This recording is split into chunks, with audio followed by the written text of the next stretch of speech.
नमस्कार, मैं हूं आपके साथ राखी लांबा। लोग किसी सफल व्यक्ति की सफलता को तो देखते हैं, लेकिन उसके संघर्ष को नहीं देखते। देश के प्रधानमंत्री नरेंद्र मोदी के साथ भी ऐसा ही हुआ है। रेलवे स्टेशन पर चाय बेचने वाला एक छोटा सा बच्चा आज देश का प्रधानमंत्री है।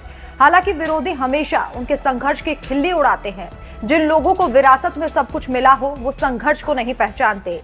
इसलिए शायद वो पीएम नरेंद्र मोदी के निजी जीवन को भी टारगेट करते रहते हैं। जहां एक तरफ उनके ही देश में उनके विरोधी बचपन में रेलवे स्टेशन पर मोदी के द्वारा चाय बेचने पर तंज कसते हैं, तो वहीं दूसरी तरफ ऐसे लोगों को अब विदेश के राजनीतिक लोग करारा जवाब दे रहे हैं।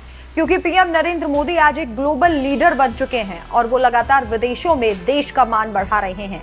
ये बात देश में रह रहे लोगों को पच नहीं रही है, विरोधियों को नहीं पच रही है।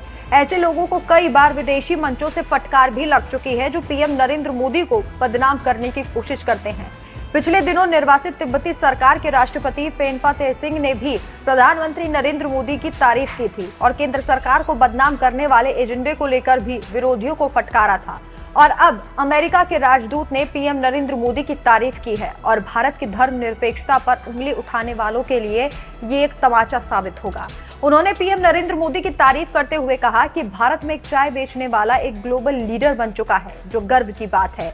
नई दिल्ली में एक कार्यक्रम में सभा को संबोधित करते हुए भारत में नवनियुक्त संयुक्त राज्य अमेरिका के राजदूत एरिक ग्रासिटी ने भारतीय सपनों और अमेरिकी सपनों की साझा प्रकृति में अपना गहरा विश्वास व्यक्त किया।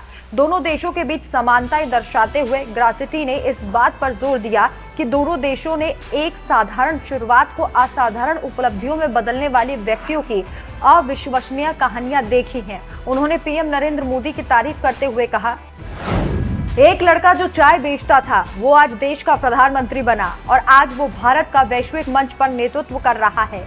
पीएम नरेंद्र मोदी की ये जीवन यात्रा कड़ी मेहनत, लगन, समर्पण का प्रतीक है।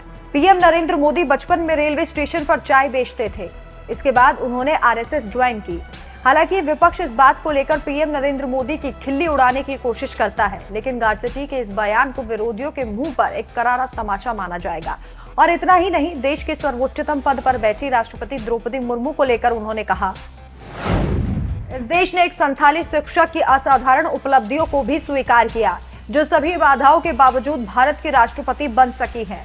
ये एक प्रेरक कहानी शिक्षा की शक्ति और बाधाओं को तोड़ने और हाशिए पर रहने वाले समुदाय के व्यक्तियों के उत्थान की क्षमता का प्रतीक है। गारसेटी ने भारत अमेरिका के रिश्तों को और भी ज्यादा बेहतर करने पर भी जोर दिया। उन्होंने कहा, भारत किसी भी अन्य देश की तुलना में अमेरिका के साथ अधिक सैन्य अभ्यास करता है। अब समय आ गया है कि हम अपने दृष्टिकोण को फिर से आकार दें, इसे रीसेट करें और फिर से इसे बनाएं। वास्तविक तौर पर हम जब शांति और समृद्धि के लिए मिलकर काम करते हैं तो अमेरिका और भारत बेहतर होते हैं।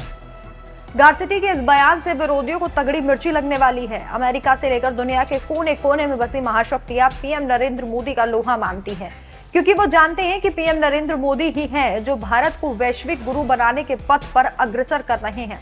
लेकिन अपने ही देश में रहने वाले लोग उन्हें नीचे खींचने की कोशिश करते हैं, लेकिन वो भूल जाते हैं कि पीएम को सिर्फ अपने ही देश नहीं बल्कि पूरी दुनिया में सम्मान मिलता है। आपकी इस खबर पर क्या राय है, हमें कमेंट करके जरूर बताइए। नमस्कार।